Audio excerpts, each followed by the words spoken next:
नहमदुहु व नुसल्ली व नुसल्लिमु अला रसूलिहिल करीम अम्मा बाद फ़अऊज़ु बिल्लाहि मिनश शैतानिर रजीम बिस्मिल्लाहिर रहमानिर रहीम। आज हम अपने सिलसिले अल अदबुल मुफ़रद जो इमाम बुखारी रहमतुल्लाह अलैह की किताब है उसके साथ फिर हाज़िर हैं। अब से पहले हम बाब नंबर 128 और हदीस नंबर 255 तक के मज़मून को पढ़ चुके हैं और आज हम बाब नंबर 129 और हदीस नंबर 256 से शुरू कर रहे हैं। बाब नंबर 129 इसका उन्वान इमाम बुखारी रहमतुल्लाह अलैह ने लगाया है, कायम किया है, जिस शख्स से मशवरा लिया जाए वो अमीन होता है। यानी मशवरा देने का मकसद या मशवरा लेने का मकसद ये होता है कि अगर आपसे कोई राय पूछी गई है या आप से को कोई राय दी गई है, यानी आपस में मशवरा किया गया है, तो इसका मकसद ये है कि अब जिसके साथ बात शेयर की गई है तो ये अमीन है उस बात का। इस अमानत के अंदर ख़यानत करना जायज़ नहीं है, क्योंकि जिसने आपके साथ मशवरा किया है उसने आप पर पूरा एतमाद किया है। लिहाजा अगर आप उस मशवरे को उस अमानत के तौर पे नहीं रखेंगे और आगे किसी और के सामने बयान कर देंगे तो ये जहाँ चुगली के ज़ुमरे में चली जाएगी बात, वहाँ पर ये अमानत में ख़यानत के दायरे में भी चली जाए, ख़यानत के दायरे में पहले जाएगी, क्योंकि चुगली के लिए फसाद की नीयत होना ज़रूरी है। अगर फसाद की नीयत नहीं है, आपने उसको आगे बयान कर दिया है, तो फिर भी ये अमानत में यानी ख़यानत करने के मुतरादिफ है। लिहाजा ये अखलाक की एक बहुत बड़ी बात है कि जब भी कोई मशवरा करे तो या तो मशवरा किसी का सुने ना दे ना, मना कर दे हिकमत अमली से, और अगर किसी का मशवरा लेने के लिए आपने उसकी बात को सुन लिया है तो फिर आप अपने ऊपर इस बात को मजबूत करें कि आपकी तरफ से उस अमानत के अंदर ख़यानत नहीं होनी चाहिए।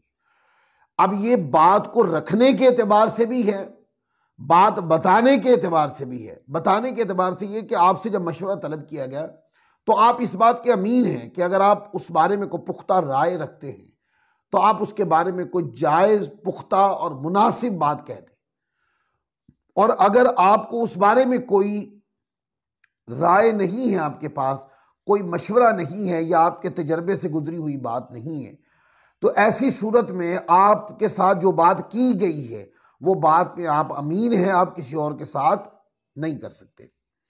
हज़रत अबू हुरैरा रज़ियल्लाहु ताला अन्हु की रिवायत इमाम बुखारी रहमतुल्लाह अलैह लाए हैं कि नबी पाक सल्लल्लाहु अलैहि वसल्लम ने हज़रत अबुल हैसम से फरमाया, क्या तेरा कोई खादिम है? उन्होंने अर्ज़ की, नहीं। आप सल्लल्लाहु अलैहि वसल्लम ने उनसे फरमाया, जब हमारे पास कैदी आ जाएं तो हमारे पास आ जाना।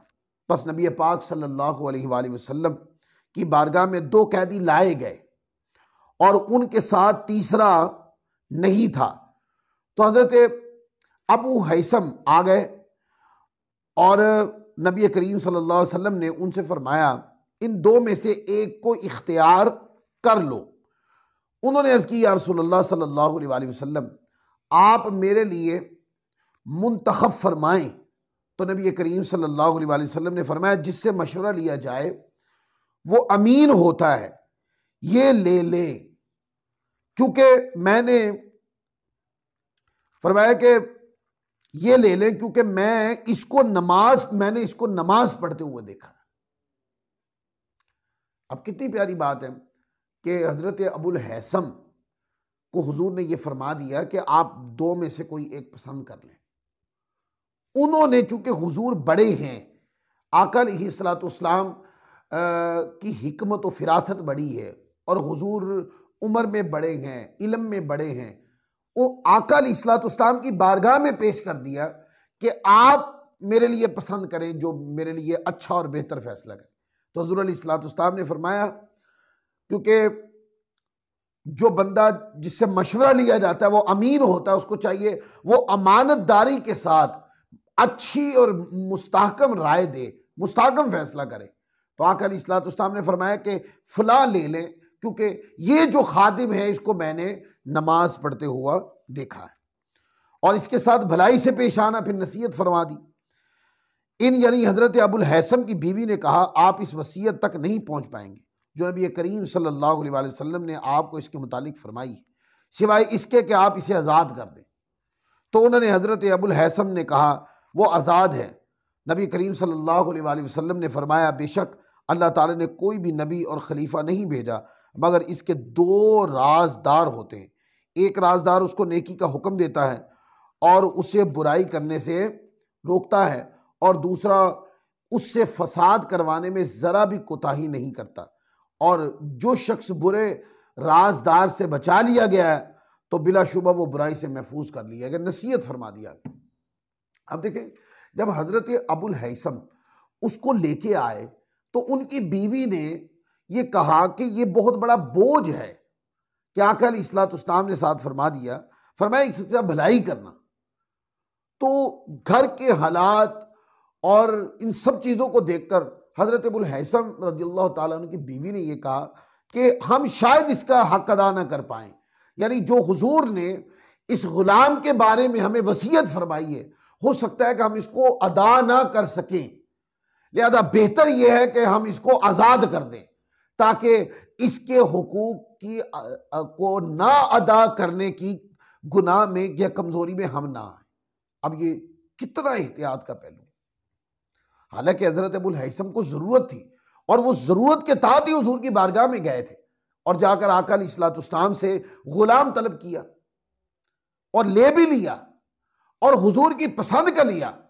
लेकिन जब आका ने वसीयत फरमाई तो फिर खौफ खुदा आया दिल में कि क्या आया कि मैं इसका हक अदा कर सकूंगा जो गुलाम मैंने रखा है, क्या इसके साथ जो हुस्न सलूक करना चाहिए और हुजूर की तालीमात की रोशनी में क्या मैं उसको अदा कर पाऊंगा। तो उनकी बीवी ने कहा, आप नहीं कर पाएंगे। तो इसके ऊपर हजरत अबुल हैसम रज़ियल्लाहु ताला अन्हु ने उसको आज़ाद कर दिया, इस वजह से कि शायद हम तुम्हारा हक अदा ना कर सके। और तंगी को सीने से लगा लिया पर नाफरमानी को सीने से नहीं लगाया। इससे यह भी पता चला कि हुजूर अलैहिस्सलाम ने नमाजी खादिम का, नमाजी गुलाम का इंतखाब करके बताया। इससे यह पता चला कि जब मशवरा दे तो अच्छा मशवरा दे, मशवरा देने में भी खयानत नहीं होनी चाहिए। मशवरा सुनने के बाद अपने पास रखना है, दूसरे को बताने वाली खयानत भी नहीं करनी, क्योंकि मशवरा देना और लेना दोनों सूरतों में ये अमानत दोहरी है, लिहाजा इसको बरकरार रखा जाए।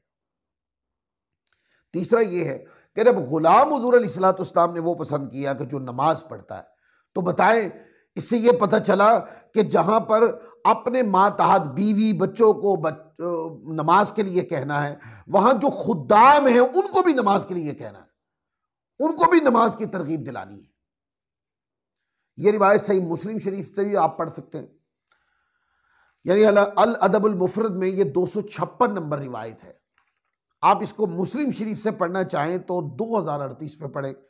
तिरमिज़ी में 2 मुकाम पर यह रिवायत मौजूद है, 2369 पर, 3358 पर।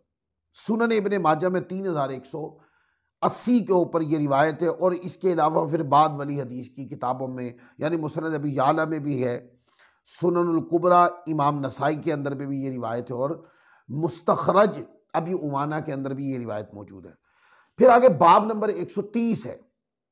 इस बाब का नाम ही इमाम बुखारी ने मशवरा रखा है, बाबुल मशवराती, के मशवरा करने का बाब। हदीस नंबर 257 है। हजरत अम्र बिन दीनार रज़ियल्लाहु ताला अन्हु से रिवायत है, कहते हैं कि हजरत इब्ने अब्बास रज़ियल्लाहु ताला अन्हु ने यह आयत करीमा पढ़ी, व शाविरहुम फी बादिल अम्र, और उन लोगों से आप बाज मामलात में मशवरा किया करें। अब यह आयत करीमा कुरान मजीद के पारा नंबर 4 के अंदर मौजूद है। इसके अंदर यह तरगीब दिलाई गई है कि आप अपने बाज उमूर में प्यारे नबी मुकर्रम अपने सहाबा किराम से मशवरा किया करें। लिहाजा इसमें तरगीब क्या है? तरगीब ये है कि अपने जायज़ उमूर के अंदर अपने जायज़ उमूर की तकमील के लिए साहिब इल्म, साहिब हिकमत, साहिब तदबीर और दाना लोगों के साथ, जो तजुर्बाकार लोग हैं, जिस नौइयत की आपको काम या बात है, उस नौइयत में उनसे मशवरा किया जाए। ये सारी बातें मैंने हिकमत अमली से इकट्ठी करके आपके सामने बयान कर दी। यानी कि साहिबान इल्म से, साहिबान जिक्र से, साहिब हिकमत व तदबीर से, दाना लोगों से मशवरा किया जाए। फिर आगे देखें, अब ये हुजूर अलैहिस्सलाम को ये फरमाया गया कि आप मशवरा करें। इसका मतलब पता है क्या? क्योंकि सुन्नत हुजूर अलैहिस्सलाम के अमल ने बनना था, इसलिए अल्लाह रब्बुल इज्जत ने फरमाया, ऐ प्यारे, आपको मशवरे की जरूरत तो नहीं, क्योंकि रब्बे कायनात ने सारी हिकमतों का मजमूआ ज़ात मुस्तफ़ा को बनाया था। फिर क्यों फरमाया, ऐ प्यारे आप मशवरा करें? ताकि प्यारे आप मशवरा करें, मशवरा करना जो है वो आपकी सुन्नत बन जाए और बाद में ये चीज राइज हो जाए। आपकी हिकमत और तदबीर, आपके इल्म और आपकी फिरासत को मशवरे की जरूरत नहीं कि वही इलाही से रहनुमाई होती है, लेकिन आपकी सुन्नत ने ये शरीयत के अंदर ये पैमाना, ये तरीका बना देना है, क्योंकि बाद में आने वालों को मशवरे की जरूरत होगी। फिर आगे देखिए, यह हदीस नंबर 258 है, बाबुल मशवराती के नीचे दूसरी हदीस। हजरत हसन रिवायत करते, फरमाया, अल्लाह की कसम, जिस कौम ने भी जब भी मशवरा किया अपने किसी मामला में, तो उनके हालिया मामलात में अफजल तरीन मामला की तरफ रहनुमाई की गई। फिर यह आयत करीमा तिलावत की, व अमरुहुम शूरा बैनहुम, और उनके आपस के मामलात में मशवरे होते हैं। यानी कि जो लोग मशवरा करते हैं वो लोग बहुत आसान इकदाम उठाने में कामयाब हो जाते हैं, और जो लोग एक राय के अंदर अपनी मर्जी से कोई अकेला फर्द कदम उठा लेता है, तो ऐन मुमकिन है कि वो सही हो और ऐन मुमकिन है वो गलत भी हो सकता है। इस वजह से मना किया कि मशवरा जो है ये हिकमत और तदबीर को पैदा करता है, यानी जन्म देता है। इससे मसला सुलझाने की नौइयत जो है वो ज्यादा बेहतर हो जाती है। देखे ना, कहां एक बंदे ने सोच कर कोई काम करना है और कहां उसी काम पर चंद अकलों ने मिलकर सोचना है, मुख्तलिफ तजर्बात ने मिलकर रोशनी डालनी है अकली, और फिर उसको तकमील तक पहुंचाना है। इसलिए तरगीब दी गई कुरान मजीद में भी और हदीस नबविया में कि अपने मामलात के अंदर मशवरा किया करें। तो ये हदीस नंबर 258 के ऊपर आज का दर्स अल अदबुल मुफरद हम ख़त्म कर रहे हैं। फिर इंशाअल्लाह अज़्ज़ व जल बाब नंबर 131 से हम अगले दर्स के साथ फिर हाजिर होंगे। अल्लाह ताला हम सबको अमल की तौफीक अता फरमाए। वमा अलैना इल्लल बलागुल मुबीन।